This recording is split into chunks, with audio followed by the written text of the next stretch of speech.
Hey guys, लेविथरान की explanation video के साथ हम आ चुके हैं आपके सामने एनिमे बोरुतो चैनल में। लास्ट वीडियो में आपने देखा था कि कैसे जो काना है जो कि 3 स्टार हार्पोनिस्ट है, उसका पास्ट काफी डार्क है और वो बचपन में एक रिफ्यूजी स्टेटस के साथ रहा करती थी अपनी फैमिली के साथ, जहाँ पे सभी लोग मर जाते हैं एक लेविथरान अटैक के अंदर, जहाँ यूनियन बुसान के हार्पोनिस्ट उनकी मदद के लिए आने से मना कर देते हैं। और यही वो मोमेंट था जहाँ पर काना ने अपनी एक आंख खो दी थी। और इस डेस्परेट मोमेंट के अंदर त्योनमा जो कि रीटा और बोटा इन दोनों का फादर है, जो इस समय काफी यंग था, यहाँ पे काना को बचाने आता है। और स्टोरी में आगे बढ़ने से पहले नीचे लाल बटन को दबा के चैनल को सब्सक्राइब कर ले, साथ ही में हाई बटन को दबाना ना भूलें और वीडियो में आगे बने रहें।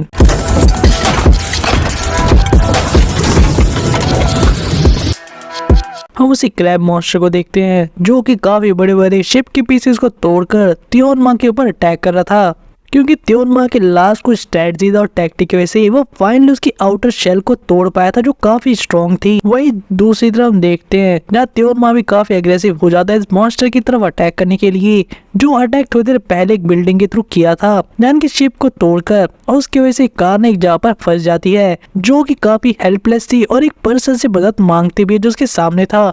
लेकिन वो पर्सन काफी कोल्ड हार्टेडली यहाँ पे बच्चे की हेल्प करने की जगह दूसरे डायरेक्शन में भाग जाता है। वही दूसरी तरफ त्योनमा लगातार उस क्रैब मॉन्स्टर का सामना अकेले कर रहा था, जहाँ त्योनमा ये भी नोटिस करता है कि कैसे मॉन्स्टर उसे फाइट बैक नहीं कर रहा बल्कि धीरे धीरे रिट्रीट कर रहा है। और इसी बीच त्योनमा को एक आदमी की चिल्लाने की आवाज भी सुनाई देती है जो कि ठीक उसके पीछे था, और ये वही पर्सन था जिसने अभी अभी काना की हेल्प नहीं की। और यहाँ पे त्योनमा नोटिस करता है कि मॉन्स्टर अपने अटैक के स्टाइल को चेंज कर रहा है और वो कुछ स्टील्स की चीजों को थ्रो करेगा अपनी बॉडी से, जहाँ पे त्योनमा इस चीज को समझकर इससे पहले इस इंसान को वार्न करता। हम उस इंसान को काफी गंदी मौत मरते हुए देखते हैं, जहाँ पर त्योनमा तो इस अटैक से बच गया था सही टाइम पर नीचे झुकने की वजह से, लेकिन ये पर्सन भागने के चक्कर में मारा गया। वही दूसरी तरफ त्योनमा इस समय एक तरीके से पिन डाउन हो चुका था, उसकी स्वॉर्ड भी फंस चुकी थी और साथ ही उसके पैर के अंदर भी उसी तरीके की वो नुकीली चीज लगी हुई थी। जब मॉन्स्टर को इस चीज को देखकर उसके ऊपर अटैक करते हुए देखते हैं इसका फायदा उठाते हुए,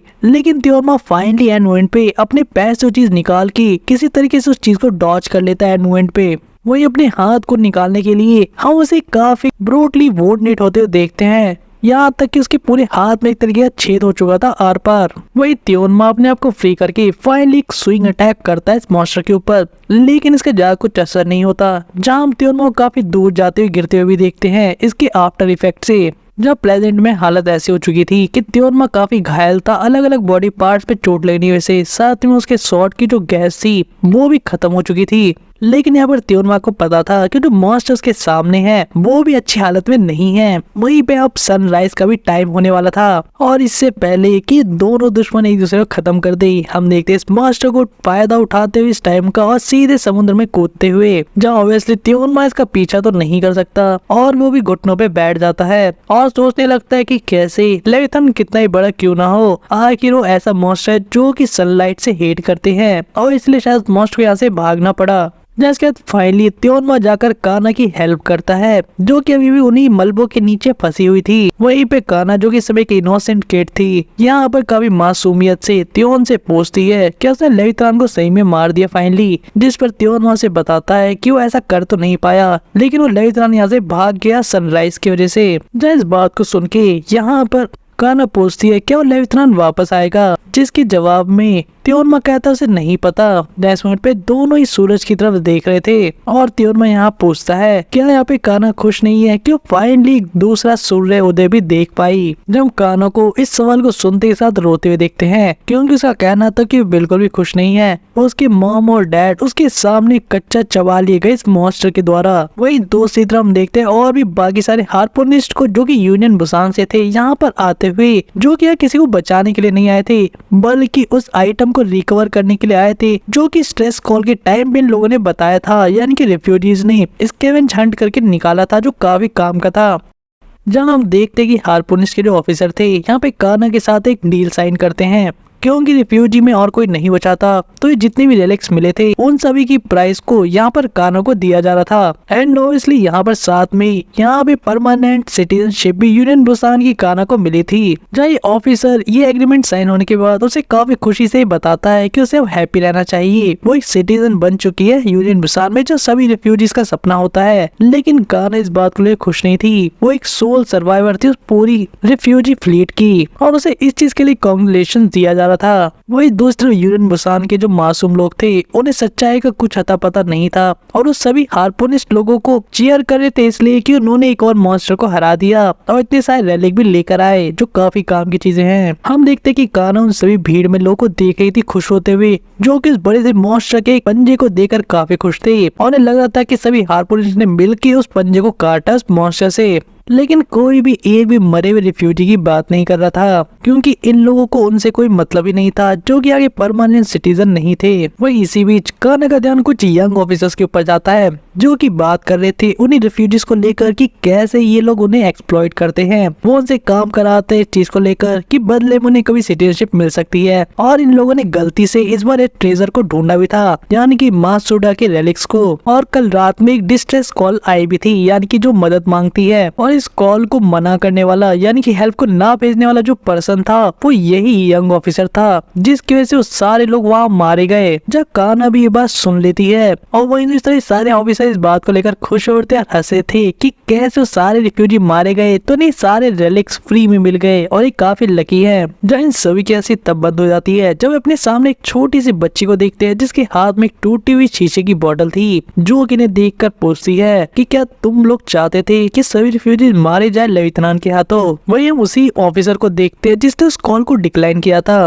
वो काफी क्लोज आगे काना से पूछता है एक काफी इविल क्रीपी स्माइल के साथ कि तुम्हें कैसा लग रहा है एक सोल सर्वाइवर होकर जिसने कि अपने पेरेंट्स की लाइफ को बेच दिया इस सिटीजनशिप के बदले में। जब ये बात सुनते तो काना के खून खौलने लगती है, जहाँ इसकी वजह से वो बॉटल से सीधे इस ऑफिसर के ऊपर अटैक भी कर देते, कहते कि आई विल किल यू। लेकिन ऑब्वियसली ऑफिसर एक ट्रेंड हार्पोनिस्ट है, वो इतने इजीली तो नहीं मारा जा सकता और होता भी ठीक वैसा ही है। हम इस ऑफिसर को यहाँ पे काना को पीटते हुए देखते हैं, जहाँ वो इसके बाद हथकड़ी भी लगा देता है, ये कहते हुए कि शायद तुम्हें ना पता हो तुम एक लॉलेस सैवेज हो रिफ्यूजी के नाम पे।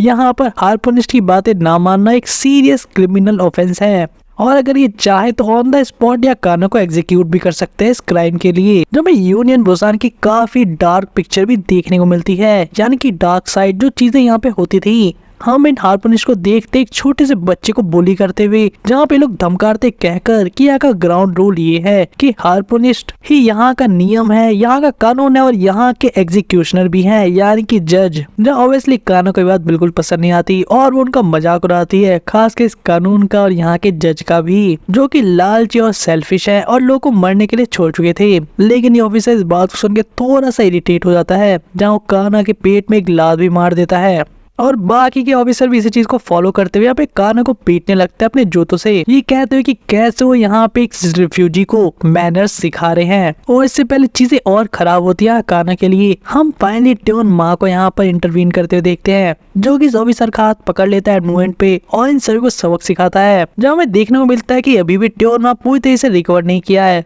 बल्कि उसके एक हाथ में तो स्टैंड भी होता है खड़े होने के लिए, जहाँ उसके बाद भी इन तीनों को काफी इजीली हरा देता है और इन सभी को डांटते हुए भी कहता है कि इंजर्ड पर्सन के साथ तुम इस बैक एली में क्या कर रहे हो।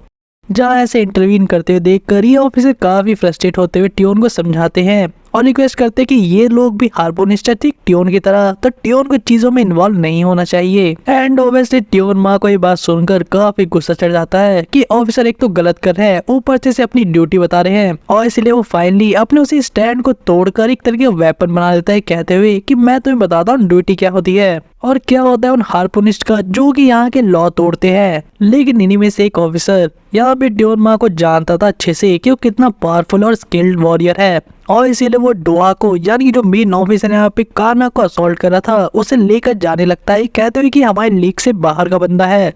लेकिन डो जाते जाते भी ट्योन माँ को धमकी देकर जाता है कि तुम शायद हमसे ज्यादा स्किल क्यों ना हो, लेकिन तुम एक कॉमनर से ज्यादा नहीं हो, और अगर तुम इसी तरह से लफड़ों में पड़ते रहोगे तो वो दिन दूर नहीं है कि तुम्हें भी शार्क का चारा बना के फेंक दिया जाएगा समुद्र के अंदर। वही अब चीजें ऐसी थोड़ी सी आगे बढ़ती है और हम यहाँ पे त्योन माँ को काना को थोड़ी सी एडवाइसेस देते हुए देखते हैं, खासकर यूनियन बुसान को लेकर। जो त्योन माँ समझाता है कि कैसे ये शिप भी रिफ्यूजी फ्लीट से बहुत ज्यादा अलग नहीं है।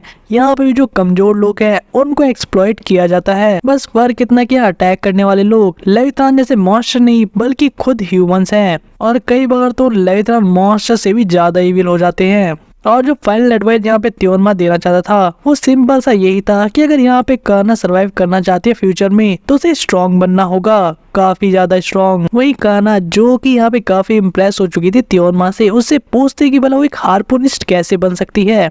जब पहले तो त्योन माँ काफी ज्यादा सरप्राइज होता है इस बात को सुनकर, फिर कुछ सोच कर कहने लगता है कि कैसे हार्पूनिस्ट बनना काफी डिफिकल्ट है और उसके लिए काफी सारी चीजों को गिव अप करना होगा क्योंकि काफी लार्ज नंबर में एप्लीकेंट्स आते हैं। लेकिन हम देखते कि छोटी सी बच्ची यानी कि काना काफी डिटरमाइंड थी इस चीज को लेकर, जहाँ पे उसका कहना था कि चाहे वो मरी क्यों ना जाए इस प्रोसेस में वो ऐसा करके रहेगी। और इसके पीछे काफी सिंपल रीजन था। हम काना की आंखों में देख पाते गुस्सा, जहाँ पे सारी दुनिया के लेविथान्स को अपने हाथों से मारना चाहती थी रिवेंज लेने के लिए। और ऐसे ही टाइम आगे बढ़ जाता है जहाँ पे हमें कुछ टाइम स्किप के बाद दिखाया जाता है कि कैसे काना भी एक हार्पूनिस्ट बन चुकी है, यानी कि वो सिलेक्ट हो चुकी है ऑफिसर बनने के लिए। जहाँ उसका ड्रीम था एक ऐसी हार्पूनिस्ट बने जो कि कॉमन सिटीजन और रिफ्यूजी के बीच में डिस्क्रिमिनेशन ना करे, ठीक त्योन माँ की तरह। और इसलिए काना ने यहाँ पर त्योन माँ से उस मोमेंट में प्रॉमिस किया था। और इस सारा फ्लैशबैक प्रेजेंट में वापस से लेकर आ जाता है, जहाँ पर काना त्योन माँ की शॉट को देख के सारी पुरानी बातें याद कर रही थी और उसके मन में ऐसी फीलिंग आ रही थी कि कैसे त्योन माँ ने अपने बच्चों को यानी कि लीटा और बोटा को यूनियन बुसान पे काना के पास भेजा है ताकि काना त्योन माँ के चिल्ड्रन को प्रोटेक्ट कर सके उसके लिए।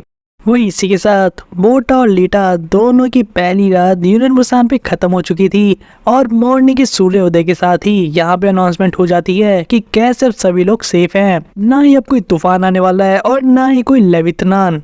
और ये अनाउंसमेंट इसलिए की जा रही थी ताकि जितने भी सिटीजन है शिप के ऊपर वो सभी अपने अपने काम करना शुरू कर दें जो कि उनकी ड्यूटी है, और उन्हें अपने रोल को निभाना होगा फ्यूचर की ह्यूमैनिटी को सेव करके रखने के लिए। जहाँ हार्पूनिस्ट इन सभी लोगों के ऊपर ध्यान रख रहे थे या ऐसे का नजर रख रहे थे, वहीं दूसरी तरफ हम देखते हैं एक जेसीबी मशीन को काम करते हुए, जहाँ पे बोटा काम मांगने के लिए आया था। लेकिन यहाँ पे जो बंदा यहाँ पे हायरिंग कर रहा था वो बोटा की हाइट को देखकर उसे मना कर देता है कि वो काफी छोटा है, और कैसे जो बड़े लोग भी यहाँ पर इस एरिया में काम कर रहे हैं उनको भी काफी डिफिकल्ट टाइम फेस करना पड़ता है, तो ये किसी बच्चे की बस की बात नहीं है। और हम देखते हैं कि कैसे बोटा के पास एक लिस्ट थी कि कौन कौन से काम करने के लिए जा सकता है, जब फिजिकल वर्क तो उसे नहीं मिला और स्क्रैप यार्ड से भी उसे मना कर दिया गया। और अब बोटा सोचने लगता है कि उसे कोई ऐसा काम ढूंढना चाहिए जहाँ पे उसे मसल्स यूज करने की जरूरत ना पड़े। जब मल्टीपल जगह से बोटा को रिजेक्शन फेस करते हुए देखते हैं, जहाँ उसे कहीं भी जॉब नहीं मिलती। और इसी सब चीजों के बीच में बोटा का ध्यान जो काफी निराशा से भरा हुआ था एक भिखारी के ऊपर जाता है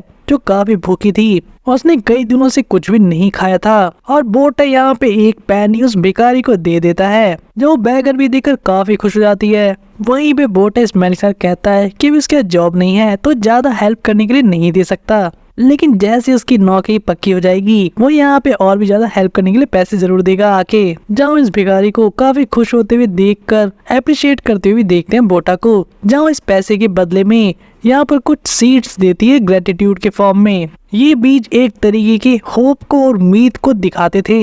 एंड ऑब्वियसली इस तरह की सीड किसी यंग के पास होना ज्यादा अच्छा है जो कि फ्यूचर में कोई जमीन ढूंढ पाए शायद और वहां पे इसे प्लांट कर पाए, ना किसी ओल्ड बैगर के पास एक काम आएगा। जब बोटा इन बीज को लेकर काफी खुश हो जाता है, जो उसे पता नहीं था, लेकिन उसे बातें सुनकर काफी अंदर से स्ट्रेंथ मिल रही थी, उसकी सारी निराशा खत्म हो जाती है रिजेक्शन की। वही थोड़ी देर बाद सीन शिफ्ट होता है जब बोटा घर वापस आ चुका था और ये दोनों भाई बहन सारे पैसों को देख रहे थे, यानी कि विस्की बेच के जो उन्हें पैसे मिला था।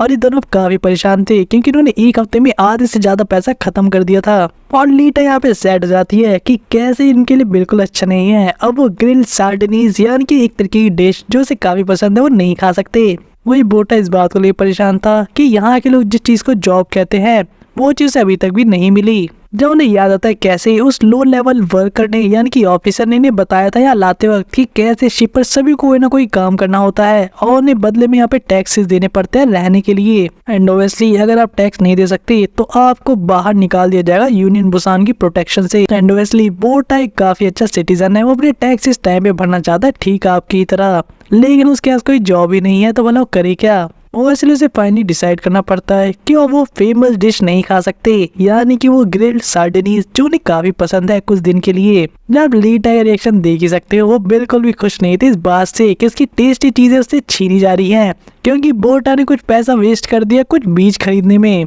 यहाँ तक कि लीटा इतना परेशान हो जाती है कि वो कहते कि कैसे इस खाने के ऊपर गिव अप नहीं कर सकती और उन्हें शायद उस लो लेवल ऑफिसर से मदद मांगनी चाहिए। और इस इवेंट पे वो लो लेवल ऑफिसर भी इनसे मिलने के लिए आ जाता है। जब लीटा से देखते कहती है कि देखो शैतान की बात क्या शैतान हाजिर। वहीं भी जो इस ऑफिसर को पता लगता है कि कैसे बोटा को सभी लोगों ने रिजेक्ट कर दिया, तो ये ऑफिसर अपने एक इनॉर्मस नेटवर्क का यानी कि अपनी जान पहचान में या बोटा की नौकरी लगवाने का सोचने लगता है। इसके बाद हम इन दोनों को एक एयर बेसमेंट में जाते हुए देखते हैं यानी कि प्लम्बिंग रूम में, जहाँ पर वहाँ के एक बूढ़े से मैनेजर को भी देखते हैं जो काफी खुश था इस बात को देख कर कि कैसे उसके सामने एक बच्चे को स्ट्रॉन्ग स्टर्डी और टॉप लेवल का यंग मैन बताया जा रहा है। And obviously low level officer ने पहले इस तरह के काम किए थे यहाँ पे, इसलिए मैनेजर काफी गुस्सा हो जाता है और कहता है तुम एक छोटे से बच्चे को यहाँ पे काम दिलवाना चाहते हो, मैं बोला इसका क्या यूज करूंगा। जब ऑफिसर लगातार बोटा को काफी बड़ा चढ़ा के दिखा रहा था, यहाँ तक कि इशारा भी करता कि बोटा ऐसे करे, जब उसे अपने मसल्स को फुलाते हुए देखते जो अपनी बॉडी को बड़ा दिखाने की कोशिश कर रहा था। जहाँ पे ऑफिसर लगातार पिच करता है कि कैसे बोटा जब जन्म लिया था वो तभी से प्लम्बर है, उसके पूरे शरीर इसी तरीके से बना है,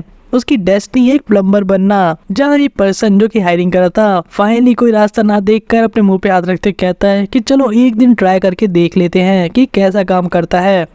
जब बोटा को भी काफी एक्साइटेड होते हुए देखते इस कंफर्मेशन को मिलने के साथ कि फाइनली उसे किसी ने एक्सेप्ट किया। वहीं पे ऑफिसर बोटा को देख के कहता है कि मैंने तुम्हें क्या सिखाया था, सबसे इम्पोर्टेंट क्या है, जिसके जवाब में बोटा कहता है पैसा। वही ऑफिसर जाते हुए बोटा को एक और एडवाइस देते हुए जाता है कि इस पूरे समुद्र में सबसे डरावनी चीज जो है वो लेविथनान है, लेकिन यूनियन बुसान के ऊपर सबसे डरावनी चीज गरीबी है। और यहाँ से जाने से पहले इस ऑफिसर का ये भी कहना था कि कैसे यूनियन बुसान तुम्हें शायद तूफानों से और लेविथनान मॉन्स्टर से बचा ले, लेकिन ये यूनियन बुसान की शिप और यहाँ के लोग तुम्हें गरीबी से और भुखमरी से और बीमारी से नहीं बचाने वाले। जब बोटा को नहीं पता कि ऑफिसर इतनी सारी एडवाइसेस क्यों दे रहा है, इतना टेंस क्यों हो रहा है, लेकिन फिर भी इन चीजों को एग्री कर लेता है। वही बोटा को काम पे लगा दिया जाता है, जहाँ पे वो आसपास सभी लोगों को काम करते हुए देख रहा था जो कि ड्रेनेज पाइप्स को ठीक कर रहे थे। जब बोटा भी उन्हीं की तरह काम करने की कोशिश करता है, जहाँ पे हम देखते हैं कि उन पाइप से काफी गंदा सीवेज सीधे उसके मुंह पे आके लगता है, जिसको देखकर बाकी के लोग हंसने लग जाते हैं। एंड ऑब्वियसली ये चीज डिस्कस्टिंग भी लगी थी,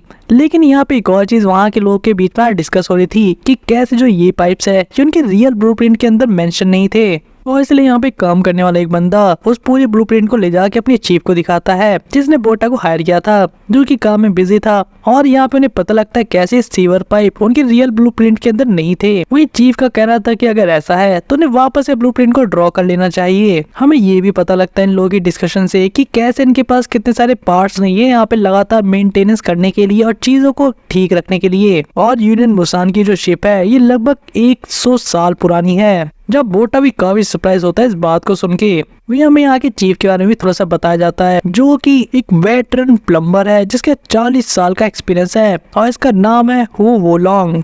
और उसे यहाँ की हिस्ट्री के बारे में भी काफी कुछ पता है, यानी कि शिप की प्लम्बर वाले एरिया के बारे में। जब बोटा या हु वोलोंग से पूछता है कि आखिर इतनी बड़ी शिप को बिल्ड किसने किया, जहाँ पे चीफ बताते हैं उसे कि कैसे वो ह्यूमंस जो कि पहले धरती पर रहा करते थे, यानी कि पूरा अपोकलिप्स आने से पहले उन लोगों ने इतनी बड़ी बड़ी शिप्स को बनाया था। और वो चाहते तो इससे भी बड़ी शिप को भी बना सकते थे और काफी बड़ी क्वांटिटीज में। उस समय सिविलाइजेशन काफी मैग्निफिसेंट थी, जहाँ पे हम बिल्डिंग्स और काफी चीजों के बारे में बात करते हुए देखते हैं। लेकिन जी बताते हैं कि इतनी सारी चीजें, इतना प्रोग्रेस और मॉडर्नाइज होने के बाद भी वो सभ्यता आइस कॉमेट को आने से रोक नहीं पाती धरती पर। कॉमेट के जो कुछ हिस्से थे उन्होंने मून को भी इम्पैक्ट किया था, जिसकी वजह से मून डैमेज हो जाता है और पूरी धरती पे लगातार थंडर और बारिश होने लगती है। और लगातार जो आइस फ्रेगमेंट ऊपर से आ रहे थे उसकी वजह से धरती का जो पानी का लेवल था वो लगातार बढ़ता रहता है 70 सालों तक, जिसकी वजह से जो अर्थ डूब रही थी वो और भी तेजी से होने लग जाती है,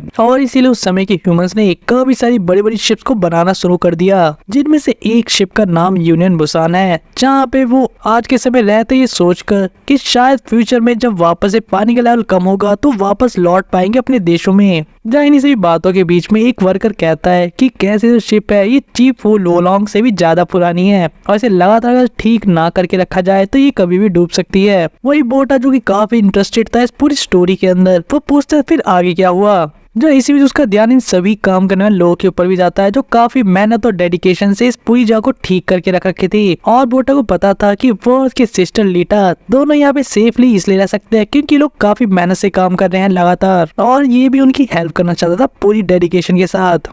जो ऑब्वियसली चीफ भी नोटिस करता है कि बोटा कितना हार्ड वर्क कर रहा है, लेकिन इसी बीच यहाँ पे काफी अजीब चीज होती है। एक पाइप फट जाता है और यहाँ पे पानी भरना शुरू हो जाता है शिप के अंदर। अब एक वर्कर के थ्रू पता लगता है कि बेसिकली बैक फ्लो होने लग गया है, और पाइप नंबर 3 में क्लॉगिंग होने की वजह से पानी बाहर आने लग गया। जहाँ चीफ उस चीज को साफ करने के लिए कहते हैं, लेकिन परेशानी ये थी कि जो पाइप नंबर 3 है वो काफी नीचे है, और इतने ज्यादा नीचे होने की वजह से पूरी तरह से पानी में सबमर्ज हो चुकी है, यानी कि डूब चुकी है। और उसे साफ करने के लिए ऊपर की सारी पाइप्स को हटाना पड़ेगा, जो कि अगर किया जाता है तो पानी ऑब्वियसली और ज्यादा बढ़ने लगेगा। जहाँ चीफ इस बात को सुन के काफी गुस्सा हो जाता है और वर्कर की कॉलर पकड़ के पूछता है कि तुमने इस तरह से बेवकूफी तरीके से डिजाइन ही क्यों किया सारी पाइप्स को। जिस वर्कर का कहना था कि मैंने तो वही किया जिस तरह के प्लान हमें पहले से डिजाइन करके दिए गए थे, लेकिन ये लड़ने का टाइम नहीं था। यहाँ पे हम देखते और भी ज्यादा पानी को आते हुए, जिसके भाव से लोग इधर उधर गिर भी जाते हैं। और बोटा को पता था कि यहाँ पे सिचुएशन इतनी खराब हो चुकी है कि उनके लग चुके हैं। वही दूसरी तरफ हम देखते हैं लीटा को, जो कि एंजॉय कर रही थी अपने रूम के अंदर उन सीड्स को डालकर में पानी डालकर कि कैसे वो इन प्लांट्स को पानी पिला रही है। और साथ ही लीटा इस बात से भी काफी खुश थी कि बोटा जब घर वापस आएगा तो काफी सरप्राइज होने वाला है देखकर कि घर कितना साफ और सुथरा हो चुका है, ऑर्गेनाइज हो चुका है, जो चीज ऑब्वियसली छोटी लिटिल लीटा ने की है। जहाँ इसी टाइम गेट पर नॉक होते हुए देखते हैं। चल लीटा खुश होकर दरवाजा ये कहते हुए खोलती है कि बोटा क्या तुम्हें जॉब मिल गई, लेकिन सैडली गेट पर बोटा नहीं था बल्कि 3 यंग हार्पूनिस्ट ऑफिसर थे, जो कि अपने घुटने में बैठकर लीटा के सर पे हाथ रख के कहते हैं यू मस्ट बी रीटा। जहाँ एक तरफ लीटा काफी सरप्राइज थी, वहीं भी ऑफिसर इस बच्चे की फेस की तरफ देखकर कहते हैं कि तुम बिल्कुल अपनी मॉम की तरह दिखती हो। वही लीटा अपनी मॉम की बात सुनकर काफी सरप्राइज हो जाती है और इस ऑफिसर से पूछती है क्या तुम मेरी मॉमी को जानते हो। जहाँ ऑफिसर का फेस हमें फाइनली दिखा दिया जाता है, जिसके फेस काफी क्रीपी सा स्कार था, जो कि ट्योन माने दिया था। और ये डोहो यानी कि ऑफिसर का कहना था कि वो इसके फादर के ओल्ड फ्रेंड हैं। जब लीटा सुनकर काफी सरप्राइज होती है, वही दूसरा सीन शिफ्ट होता है बोटा के ऊपर, जो कि काफी डिफिकल्ट सिचुएशन को फेस कर रहा था। जब चीफ सभी को बताते हैं कि कैसे अगर ये पानी किस तरह से इंजन रूम में पहुंच गया तो ये सब जहाज को रोक नहीं पाएंगे डूबने से। और यहाँ चीफ इसीलिए कोशिश कर रहे थे कि किसी तरह से वो नीचे जाकर उस पाइप को ठीक कर सके, लेकिन वर्कर उसे ऐसा करने से रोक रहे थे क्योंकि चीफ की जो बॉडी थी काफी बड़ी थी उस छोटी सी जगह में जाने के लिए। जब ये सारी बहस और ये डिफिकल्ट सिचुएशन चली रही थी, बोटा डिसाइड करता कि वो नीचे जाके ये काम करेगा, लेकिन चीफ साफ इस बात से मना कर देते कहते हुए कि मजाक का समय नहीं है, भला बोटा ये काम कैसे कर सकता है नीचे जाकर, उसे प्लम्बिंग का कोई आइडिया ही नहीं है, एंड ऑब्वियसली इतना सारा पानी उसे मार देगा। लेकिन बोटा इनकी नहीं सुनता, एक काफी लंबी सी सांस भरते हुए गोश लगाते सीधे नीचे की तरफ चला जाता है। जब बोटा पाइप नंबर 3 से एक एग्जिट के थ्रू दूसरी तरफ निकल जाता है फाइनली, जो अपने सामने काफी सारे डिफरेंट पाइप्स की ओपनिंग भी देख पाता है। जहाँ उसे समझ नहीं आता कि वो पाइप कौन सी है जिसके अंदर से साफ सफाई करनी है, जिसके वजह से पानी यहाँ से निकलना बंद हो। लेकिन तभी उसका ध्यान उस पाइप पे चला जाता है जिसका जॉइंट टूटा हुआ था। वही सरफेस के ऊपर सभी वर्कर परेशान थे कि बोटा को लाने के लिए नीचे जा भी नहीं सकते क्योंकि उस पाइप में ये लोग फिट नहीं हो पाएंगे, और अगर बोटा सही से ध्यान नहीं रखता तो पानी के बहाव में कहीं भी जा सकता है शिप के अंदर ही अंदर। वही चीफ एक दिमाग लगाते हुए आइडिया यूज करते हैं कि कैसे बोटा की हेल्प करने के लिए वो ऊपर सरफेस से उन सभी पाइप के ऊपर आवाज करेंगे ताकि बोटा को सही रास्ता मिल सके। जब बोटा इस आवाज और वाइब्रेशन से समझ जाता है कि उसे किस तरफ जाना है, जब बोटा को इसी बीच एक एयर पॉकेट मिल जाता है, यानी कि ऐसी जगह जहाँ पे हवा होती है पानी के नीचे भी, जो फाइनली सांस ले पा रहा था। जहाँ पे वापस एक लंबी सी ब्रीथ लेने के बाद वो उस जगह पर जाता है जहाँ पे चीजें अटकी हुई थी। जहाँ थोड़ी मेहनत करने के बाद वो उन चीजों को निकाल देता है ताकि पानी बाहर निकलने का रास्ता मिल सके। लेकिन उन सारे सामान में से एक चीज उसके मुंह पर आकर लगती है इसी बीच में, जिससे उसका मुंह खुल जाता है और उसकी ब्रीथ खत्म हो जाती है और पानी के ओवरफ्लो के साथ वो भी बह जाता है। जहाँ सरफेस पर सभी लोग काफी खुश हो गए थे चीज देखकर कि पानी का लेवल वापस से कम होने लग गया था और बोटा ने अपना काम कर दिया। जहाँ सभी लोग सरप्राइज थे कि बोटा सही में काफी अमेजिंग है। वही दूसरे लोग सभी सारे वर्कर्स को और चीफ को यहाँ पे चिंता होने लगती है बोटा की, क्योंकि अभी तक बाहर नहीं आया था और 8 मिनट हो चुके थे। जब टाइम ऐसे ही बढ़ते जा रहा था उनको समझ नहीं आ रहा था कि बोटा क्या खो चुका है, क्योंकि अब टाइम बीत के 12 मिनट हो चुके थे। वही बोटा समझ में नहीं आ रहा था कि वो सांस भी नहीं ले पा रहा और काफी दूर भी आ चुका है, उसका बचना मुश्किल है। और हम देखते बोटा को एक तरीके से अनकॉन्शियस भी होते हुए एक तरीके से दूसरी तरफ ऊपर से चीफ सभी चीजों को निकालने की कोशिश कर रहे थे। जैसे ही पानी पूरी तरह से निकल जाता है वही बाकी वर्कर अब चीफ को डेस्परेट होते हुए रोकने लगते हैं, उसे समझाते कि 24 मिनट हो चुके हैं और शायद अब बोटा जिंदा नहीं बचा होगा। जब चीफ अभी दुखी होकर रोना ही शुरू करते कि उसकी वजह से एक बच्चे की जान चली गई। हम बोटा को फाइनली बाहर निकलते हुए देखते हैं जहाँ उसकी आंखें पूरी तरह से लाल हो रखी थी। लेकिन तभी एक वर्कर बताता है कि बोटा पानी के अंदर 30 मिनट तक था। जब बाकी लोग सरप्राइज थे चीफ यहाँ पे थोड़ा सा इमोशनल हो जाते हैं और बोटा की बॉडी से पानी निकालते इसका मुंह खींचते कहते हैं यू रास्कल, मुझे लगा तुम मर गए। और यहाँ ये भी क्वेश्चन पूछते कि आखिर बोटा ने चीज पॉसिबल कैसे की, यानी पानी के अंदर आधे घंटे से भी ज्यादा रहना, क्या उसे कोई एयर पॉकेट मिल गया था। जहाँ बोटा चीज से एग्री करते हुए कहता है कि इसी ने मेरी जान बचा ली। जब सभी वर्कर बोटा को घेर चुके थे और उसे वो अपने कंधे पर भी उठा लेते कहते हुए कि सभी नेचुरल है। और यहाँ पर बोटा को जॉब भी मिल जाती है फाइनली।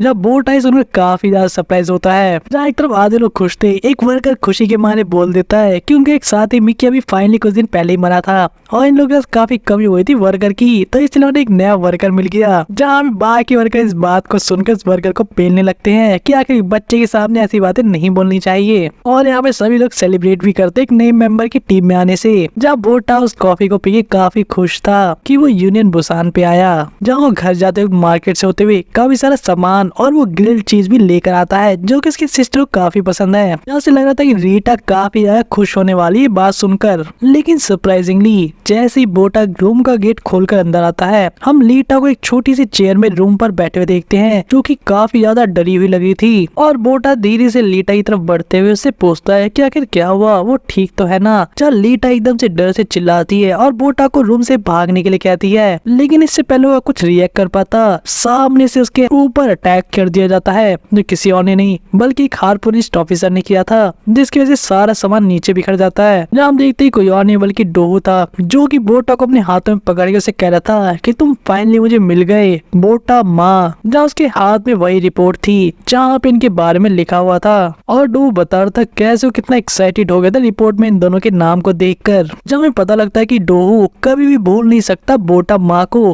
क्योंकि वो ट्योन माँ का बड़ा बेटा है। जहाँ पे वो बोटा को असॉल्ट करना भी शुरू कर देता है, यानी कि उसे लात घूंसों से मारना शुरू कर देता है, उसके बाल पकड़ के उसे खींचता है और उसे पूछता है कि तुम्हारे पिता एक लेविंदान से लड़ते हुए मारे गए ना। बहुत बुरा हुआ ये सुन के, क्योंकि मैं उसे अपने हाथों से जो मारना चाहता था। वही डू बताता है कि कैसे बोटा और लीटा के फादर यानी कि ट्योन माँ वो एक गद्दार है यूनियन बुसान के, और ये तीनों ऑफिसर अब इन लोगों को धमका रहे हैं। ये कहते हैं कि वेलकम होम गद्दार के बच्चों, क्योंकि उन्होंने फाइनली कॉर्नर कर लिया था बोटा और लीटा माँ को।